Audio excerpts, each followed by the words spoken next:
कौन कहे जो गोटे विरोधी दल गोटे अभियोग आनी बीजेपी गवर्नमेंट आसला जो शिक्षा व्यवस्था और स्वास्थ्य व्यवस्था संपूर्ण भुशुड़ी मो सर्वप्रथम सबू इलेक्ट्रोनिक्स मीडिया बंधु को मु स्वागत करुच्ची एवं आज ये जो गोटे संवेदनशील घटना घटी यहाँ निश्चित भाव समस्त मन रे दुख आसी एवं आज जो विरोधी दल सस्ता राजनीति करुच्ची जे पूर्व सरकार किसी पदक्षेप दौना आपण मैंने समस्ते जानी अतीत रे जो सरकार थिले आज आश्रम स्कूल नवम दशम श्रेणी रे पढ़ुवा झील पिला माने गर्भवती होते खाद्य न पाइबा कारण से माने चाली चाली जिलापाल ऑफिस पर्यंत जाइथिले पाचेरी हॉस्टेल रे निर्यातित सही न पारिकी पाचेरी डेईकी पलाउथिले ये मध्य पूर्व सरकार आभिमुख्य थिला सेते बेले सी स्वर कहीं उठी नथिला। बाकी द्वितीय कथा होची आज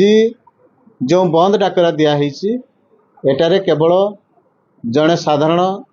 लोकंकु हैरान करने ए बंद व्यवस्था डकरा दि जाइए कारण सरकार को तरफ जेते प्रकार पदक्षेप नवा कथा मान्यवर मंत्री को जरिया रे सब निया जाइए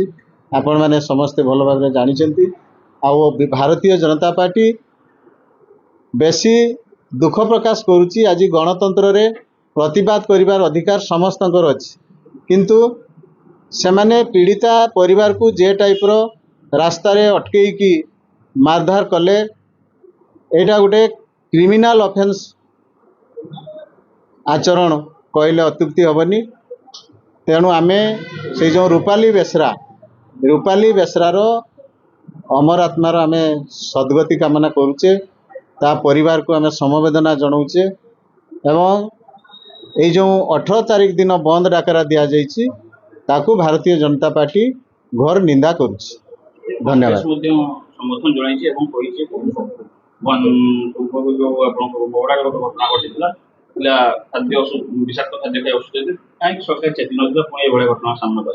जो मानकर अस्तित्व नहीं तांको बाबद रे टिप्पणी देवा शोभनीय नुहे। सर्वप्रथम मोर सांबादिक भाई मान को नमस्कार। मु आदिवासी प्रेसिडेंट आदिवासी मुचार प्रेसिडेंट आज सांबादिक सम्मेलन मुख्य कारण होची जो राजनीति दल गुड़ा सस्ता राजनीति करुच आदिवासी मानक भितरे फाट सृष्टि कर आज्ञा सरकार जो पिलाटा आज रूपाली बेसरा मरी जाइंती सरकार सबुकि साहाय्य कर युद्धकालीन भितरे आमर बीजेपी कार्यकर्ता माने भी निजे जाइकी से पानी जल आरंभ करिकी खाइबा पीवा सबुकि व्यवस्था करिसंती।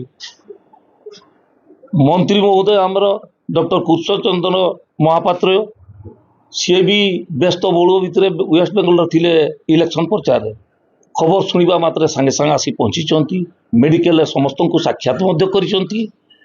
पुणी काकबन को निजे जाई सेठिका भी भल मल कथा अनुधान करिसंती बारिपदा मेडिकल को भी जाई से तदारक करिसंती डाक्तर मानकर सबु रकम प्रचेष्टा विफल आज होगला जहाँकि गोटे छुआर जीवन नष्ट होगला। आज आदिवासी हिसाब से मुझे कथा कहूँ मत बहुत दुख लगुच आमर पूर्वतन मंत्री सुदाम बाबू सी आदिवासी गोटे जनाशुना लीडर आज्ञा आपण तो कम से कम भल मद कथा भल भाव जापारे आपण के रकम यही कथार कहीदे ना से गार्डियन मान को भीतर को प्रवेश करने दिया गला। नंबर 2 जितेबले स्वर्गरथ आसला झील घर होची नड़गजा ताकू जबरदस्त निगला काकबन आश्रमी स्कूल ता आत्मा शांति करने आमे बुझी पारुन आज्ञा कौटा शांति कौटा अशांति अशांति आज सृष्टि करुचु आदिवासी मान भीतर किए तेणुकर सरकार को अनुरोध करूँ भल भाव तदंत हो एवं दोषी मान को कठोर कठोर दंड दि जाऊ। आसंता काली जो बीजेडी बंद डाकिया देछि कांग्रेस दल भी समर्थन करुछि ताकू नै कि आपन कोन होइछ आगु कोन होइछ तो देखै आज्ञा से कथा विषय में कहूँ सेटा को हम आदिवासी समाज ग्रहण करू ना कहीं एटा गोटे अनलिगाल भाव में हमको नहीं जाउछंती से माने काली बंद को विफल विरोध काली आपन को सरकार तरफ विरोध करा जेबो कि आपन दल तरफ ना दल तरफ सेरकम बर्तमान सुधा डिसीजन है किंतु आमर आदिवासी समाज रे एटा को आमे केबे मानिबु नाही कहीं ना सेटा कौन सी विचार कथा नुह सरकार जदि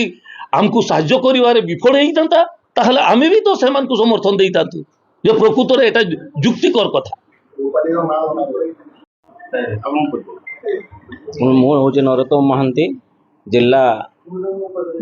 ସ୍ୱତନ୍ତ୍ର ନିୟନ୍ତ୍ରିତ ସଭ୍ୟ ବିଜେପି। ବିଜେପି ଏଇ ସାମ୍ବାଦିକ ସମ୍ମିଳନୀର ଡାକିବାର ତାତ୍ପର୍ଯ୍ୟ ହେଉଛି ଏଇଆ ଯେ ବିରୋଧୀର ଷଡ଼ଯନ୍ତ୍ରରେ ଏଇଭଳି ଅଭାବନୀୟ ଘଟଣା ଆମର ରୂପାଲି ବେସରାଙ୍କର ମୃତ ଦେହ ଉପରେ କରାଯାଇଛି ତାଙ୍କୁ ଜବରଦସ୍ତି ନିଆଯାଇଛି ତାଙ୍କ ସ୍କୁଲକୁ ଏବଂ ସ୍କୁଲରେ ପୂର୍ବ ନିୟୋଜିତ ପ୍ଲାନ୍ ଅନୁସାରେ ସେମାନେ ବିଭିନ୍ନ ପ୍ରକାର ଟର୍ଚର କରିଛନ୍ତି ତାଙ୍କ ମା ବାପା ଏବଂ ସେ ସ୍ୱର୍ଗରଥରେ ଉପସ୍ଥିତ ଥିବା ଅନ୍ୟ ଦୁଇ ଜଣଙ୍କୁ ତାଙ୍କୁ ବାଡ଼ିରେ ଖେଞ୍ଚି ଖେଞ୍ଚି ଦୁର୍ବ୍ୟବହାର କରିଛନ୍ତି ଏବଂ ତାଙ୍କ ମା ମଧ୍ୟ ଏକଥା ସ୍ୱୀକାର କରିଛନ୍ତି ଯେ କି ଟାଇପ୍ର ଟର୍ଚର ସେମାନଙ୍କୁ କରାଯାଇଛି। ସେମାନଙ୍କୁ ପାଣି ମଧ୍ୟ ଦିଆଯାଏ ନାହିଁ ଯିଏ ପାଣି ନେଇକି ତାଙ୍କ ପାଖକୁ ସାହାଯ୍ୟ କରିବା ପାଇଁ ଯାଇଛି ତା ପାଣି ବି ଛଡ଼େଇ ନିଆଯାଇଛି କୌଣସି ଖାଦ୍ୟ ବି ଦିଆଯାଇନି ଏବଂ ଶବ ସହିତ ଦୀର୍ଘ 15 ଘଣ୍ଟା ସେମାନେ ସେଇ ଗାଡ଼ି ଭିତରେ ରହିଛନ୍ତି କି ପ୍ରକାର ଟର୍ଚର ସେମାନଙ୍କୁ କରାଯାଇଛି। ତାପରେ ବି ବିରୋଧୀ ଦଳ କହୁଛି କ'ଣ ନା ଗାର୍ଡ଼ିଆନ୍ ମାନେ ଯାଇଥିଲେ ତାଙ୍କର ପିଲାଙ୍କୁ ଦେଖିବା ପାଇଁ ଏବଂ ପୁଲିସ ଲାଠିଚାଳନା କଲା ସେଟା ସମ୍ପୂର୍ଣ୍ଣ ଭୁଲ କଥା। ପୁଲିସ ଲାଠିଚାଳନା ମୋଟେ କରିନାହିଁ ଏମାନେ ଯେତେବେଳେ ସେମାନଙ୍କୁ ବିଭିନ୍ନ ପ୍ରକାର ଟର୍ଚର କଲେ ପୁଲିସ ସେମାନଙ୍କୁ ରେସ୍କ୍ୟୁ କରିବା ପାଇଁ ଚେଷ୍ଟା କରିଥିଲା ଏବଂ ରେସ୍କ୍ୟୁ କରିବା ସମୟରେ ପୁଲିସ ଉପରେ ସେମାନେ ଅତର୍କିତ ଆକ୍ରମଣ କରିଥିଲେ ବିଭିନ୍ନ ପ୍ରକାର ମାରଣାସ୍ତ୍ର ଧରି ନିଆଁ ହୁଳା ଛାଟି ଅତର୍କିତ ଆକ୍ରମଣ କରିଥିଲେ। ଏଇଟା ଗୋଟେ ମାନେ ଗଣତନ୍ତ୍ରର ଶୋଭନୀୟ ମାନେ ଆଚରଣ ନୁହେଁ ତେଣୁ ଏହାକୁ ଦୃଢ଼ ଭାବରେ ନିନ୍ଦା କରାଯାଉଛି। ବିଶୃଙ୍ଖଳା ହେବା ସମୟରେ ଆପଣ କୋଉ ଦଳର କର୍ମୀ ମାନେ ଇନଭଲଭମେଣ୍ଟ ଅଛନ୍ତି ବୋଲି ବିଶୃଙ୍ଖଳା ଆପଣ ସେଟା ତ ତଦନ୍ତ ହେଲା ପରେ ଜଣା ପଡ଼ିବ ଆମେ ତ କାହାକୁ ଆଇଡେଣ୍ଟିଫାଇ କରିପାରିବୁ ନାହିଁ। ନିଶ୍ଚିତ ଭାବରେ ବାହାରୁ ଆମର ଯାହା ଶୁଣାଯାଉଛି ଦୁଇଟା ଗାଡ଼ିରେ ସେମାନେ ବୁହାଇକି ଆସିଛନ୍ତି ଯେଉଁମାନେ ଉପଦ୍ରବୀ ଥିଲେ ସେମାନଙ୍କୁ ଗାଡ଼ିରେ ବୁହାଇକି ସେଟାକୁ ନିଆଯାଇଛି ଏବଂ ସେଇଥିରେ ବିଭିନ୍ନ ପ୍ରକାର ମାରଣାସ୍ତ୍ର ଥିବା ଭଳି ମାନେ ଶୁଣାଯାଉଛି ତେଣୁ ଏଇଭଳିଆ ଗୋଟେ ଘଟଣାକୁ ଆମର ବିଜେପି ତରଫରୁ ଦୃଢ଼ ନିନ୍ଦା କରାଯାଉଛି। ବୁଦ୍ଧିଆ ମୁର୍ମୁ ସରପଞ୍ଚ ଝାଟିଗଡ଼ା। ଏ କ'ଣ କହିବେ ବର୍ତ୍ତମାନ ବନ୍ଦ ଡାକା ଦେଇଛି ବିଜେଡି କଂଗ୍ରେସ ସମର୍ଥନ ଦେଇଛି ତାକୁ କେମିତି ଦେଖୁଛନ୍ତି ଏବେ ଘଟଣା ଗୋଟେ ରାଜନୀତି ମୋଡ଼ ନେଇକି ମୃତ୍ୟୁ ଘଟଣା କାଠମାଣ୍ଡୁର କେମିତି ଦେଖୁଛନ୍ତି କ'ଣ କହିବେ? ଅତି ଦୁଃଖର ବିଷୟ ଯେହେତୁ ଜଣେ ଛାତ୍ରୀ ମରିଗଲା ପରେ ତାଙ୍କର ଯେଉଁଟା ସରକାରଙ୍କ ତରଫରୁ ଅନୁଦାନ ଦେବାଠୁ ଆରମ୍ଭ କରି ତାଙ୍କୁ ସୁରକ୍ଷା ଦେବା ପର୍ଯ୍ୟନ୍ତ ସରକାର ବିହିତ ପଦକ୍ଷେପ ଗ୍ରହଣ କରୁଛନ୍ତି କିନ୍ତୁ ଏ ବନ୍ଦ ଡାକରା ଦ୍ୱାରା ଆମ ଆଦିବାସୀ ସମାଜକୁ ଗୋଟେ ଭ୍ରମିତ କରାଯାଉଛି ଯେହେତୁ ସେହିଦିନର ଘଟଣାରେ ଯେଉଁ ନିରୀହ ମାଆଟିଏ ଶବଟିଏ ପାଖରେ ବସି ତାଙ୍କ ଉପରେ ଯେଉଁ ନିର୍ଯାତିତ କରାଗଲା ଏଇଟା ବହୁତ ନିନ୍ଦନୀୟ ଘଟଣା ଏଇଟା ଆମେ ବହୁତ ଖଣ୍ଡନ କରୁଛୁ। ତାକୁ ଗୋଟେ ଅଟକ ରଖି ରାତି 13 ଘଣ୍ଟା ଧରି ଯୋଉ ତାକୁ ନିର୍ଯାତିତ କରାଗଲା ଗୋଟେ ସ୍ପର୍ଶକାତର ଏଇଟା କାହାକୁ ଦାୟୀ ଭାବୁଛନ୍ତି କିଏ ଏଠି କୋଉ ନେତା ଯୋଉଟେ ଆସିଛି ଗୋଟେ ସୂଚନା ଆସିଛି ଗୋଟେ ରାଜନୈତିକ ଢଙ୍ଗ ଦିଆଯାଇଛି ଏବଂ ବିରୋଧୀ ଏହାକୁ ଚକ୍ରାନ୍ତ କୋଉ ବିରୋଧୀ ନେତା ମାନେ ଏସବୁ ଜିନିଷ କରିଛନ୍ତି ବୋଲି ଆପଣ ସେମିତି ପାର୍ଟିକୁଲାର ତ କହିହେବନି କିନ୍ତୁ ଏଥିରେ ରାଜନୈତିକ ମୋଡ୍ ନିଆଯାଉଛି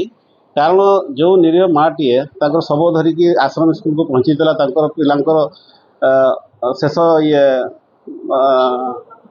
ଶବ ସଂସ୍କାର ପୂର୍ବରେ ଯେଉଁ ସେଠି ପ୍ରାର୍ଥନା କରିକି ତାଙ୍କର ଜିନିଷପତ୍ର ନେଇକି ଆସିବା ପାଇଁ କଲେକ୍ଟର ସାର୍ଙ୍କର ଅନୁମତି କ୍ରମେ ଆସିଥିଲେ କିନ୍ତୁ ଏଇଟା ବହୁତ ଦୁଃଖ ଘଟଣା।